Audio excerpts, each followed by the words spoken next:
Ay mga palangga, kung maulan-ulan na hapon sa mga oras na ito dito sa aming probinsya, sa Northern Samar or sa San Juan, San Isidro, Northern Samar, na medyo magalaw-galaw po ang dagat.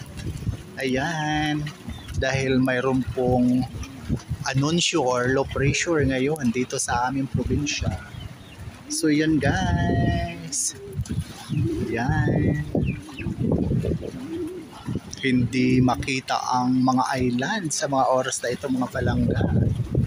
Ayan po, nakatabi po ang mga bangka sa mga oras na ito gawa ng subasco, no? Medyo magalaw po ang ating dagat ngayon.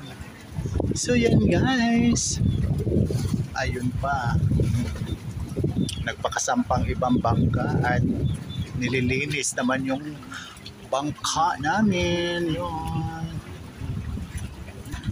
ayan, kaya ingat-ingat po tayo, lalo na yung mga nasa dagat na naglalayag sa mga oras na ito, kasi medyo maalon-alon po ang ating karagatan ngayon, lalo na po sa mga patawid papuntang Matnog na nakasakay sa mga roro or barko. So yun guys, ayan, umulan na, subasco na.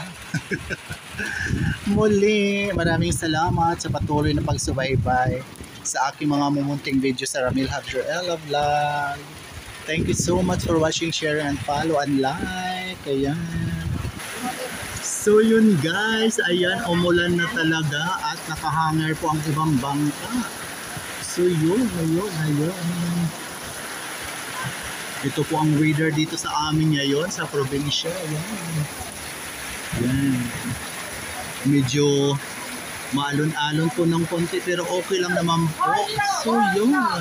So yun guys, muli maraming salamat sa patuloy na pagsubaybay sa aking mga munting video sa Ramil Javier Ella Vlog. Love you all guys. God bless us all po. Yan. Love.